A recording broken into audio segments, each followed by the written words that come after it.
I know, right? I should not be so excited because it's just a glass, but it's the glass that I was waiting for. And so, guys, let's see together if they sent me a brick or the actual glass, because for the price that I paid, well, I'm not sure I can get what I really wanted. So, okay, this is the first surprise. It's been a while. I didn't see anything packed this well. So, CVP, congrats. And apparently, we really have the Sigma 28 to 105 f2.8 that I was waiting for. Now, let me get all these chips away and let's go further exploring what's inside. So ideally it's not a brand new glass because it was the Expo. So I don't know in what store they had it. We had the instructions, of course. I don't need them. I think I know one thing or two about glasses. And then we have, the strap for the nylon bag. This is a nice touch because having a nylon bag to put your glass when you don't need it or to carry it around so you can add the strap. Here it's perfectly packed. So we have the glass, I don't know, these two things. Okay, it's swirling. Now, please allow a couple minutes because I'm still puzzled. I have no idea how to remove this. Okay, that was easier than I thought. And wow, that's a hefty glass. So it is really the Sigma 28 to 105 art. Now we have the lens hood with this button. Okay, now we have the lens cap. The lens seems completely without scratches. Let's check the rear element. It's in mint conditions, they said, like new. So we have the zooming, which is on the opposite. So if you have muscle memory, please remember you have to zoom on the other way around. We have the focus switch, AF, MF, buttons, customizable, click or the clickable aperture. I think it's locked now. So you have the lock if you want to lock it in the automatic so you can manage for Sony cameras from the front wheel or whatever. And now it's clicked. Can you hear it? And then eventually we can declick it. So it's super smooth for the videos. Let me click it back. Let me seal it back. And here we have the locking mechanism. So if you want to avoid the lens from creeping, you can lock it, and then when you start zooming, it unlocks by itself. Guys, let me put it side by side with my actual 24 to 50. I take a few snaps of this glass and then we go out and we test it together.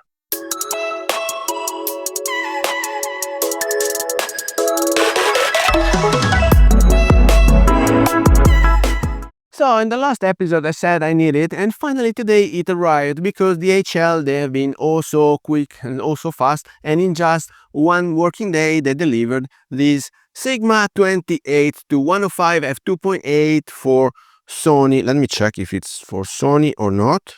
It doesn't say it on the box. It says yeah, for Sony mount. Sorry. So for a minute I said let me check because I don't have any L mount camera, and so yeah, it would have been fun. So this is the glass. It's a big hefty. It's not that big of a glass. I mean, it is way bigger than the one that I'm using right now, which is the Sony 24 to 50 G f2.8. This is also a f2.8. And so before purchasing it, I found this at a real bargain price. It was like 700 euros, taxes and shipping included. And so I said, I might need it for my job because, I'm shooting engagement proposals, families, couples moments here on the lake. And so I want to have some separation I don't want to change glasses every now and then when I'm shooting, because I have to take care of the lights, of the reflections, of the pose, of the background, of the people creeping in into my frame. And so there are so many things that I want to avoid, also having to take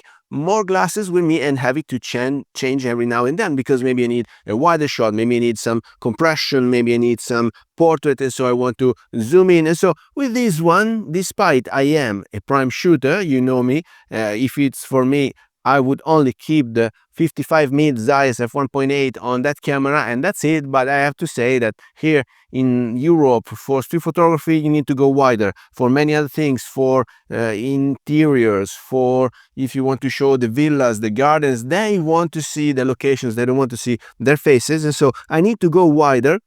And this is why in the first instance I purchased the Sony 24-50, because I thought I didn't need that much zooming in, because I mostly shoot open air, so in the gardens and in the villa, so I can come in closer to my subjects. But of course I need to go wider, because otherwise the ceilings are so high you would crop them away. And so in the very end I thought that for portraits, an 85mm f1.8 would have been a great solution. I was missing a bit of reach, not so much. I was considering also the Tamron 50-300, but that was way too much. And so in the very end, I saw the offer for this one. And apart from that, guys, the tactile pleasure of this glass, it's unbelievable. I think it's made of this kind of new plastic and also magnesium or whatever. It's not metal, but it's not the plasticky Tamron, just to let you understand. And it's it has some weight to it. So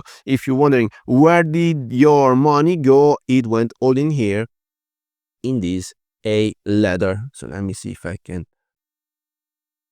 It should focus on you because I covered my eyes, but anyway, you never know. The Sony autofocus is so good at also tracking. And so this is the brand new one lens only. Why this big of a glass? Because as I told you, I don't want to swap glasses. So now I still have to mount it on my camera and see if it's balanced.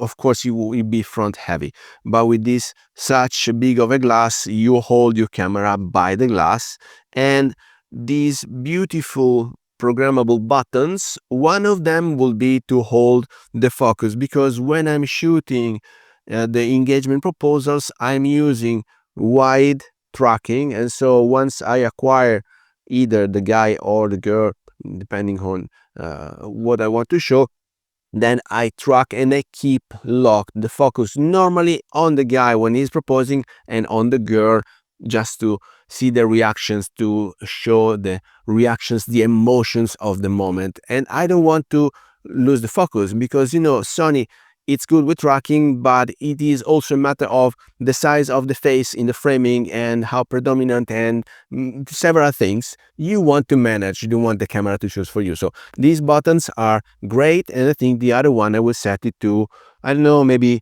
crop in APS-C crop or something like that. We'll see.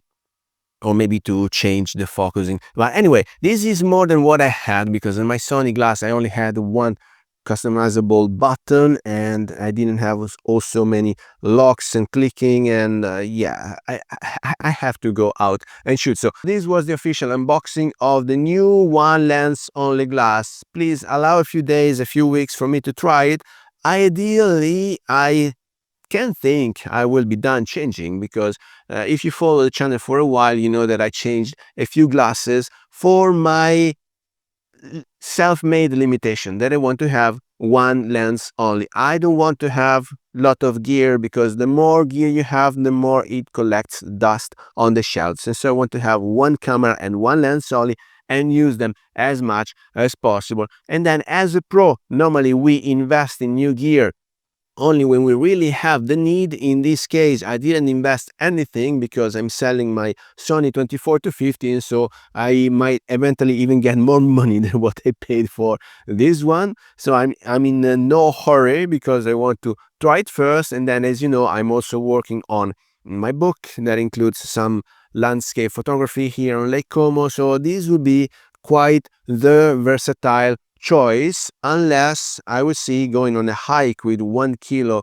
of a lens might be limiting or maybe might be too much, but you never know. I'll keep you posted, guys. So let me know down here if you have any question about this lens and how it pairs to Sony. Of course, this is a third-party lens, so I will have to see if it still works with the autocorrection for the distortion, for the vignetting, for the breathing compensation. But for what I saw so far, even the great Gerald Aldan promoted this glass because he said it doesn't have major flaws. So I think I will be very happy with the results, but I will show you all the results in the weeks to come. So stay tuned, guys. And with that, I hope you got some value out of this video. If you did, please remember to like it, share it on your social media, subscribe to the channel so you won't miss the new videos to come. And I guess I will see you later. Thank you. Bye-bye.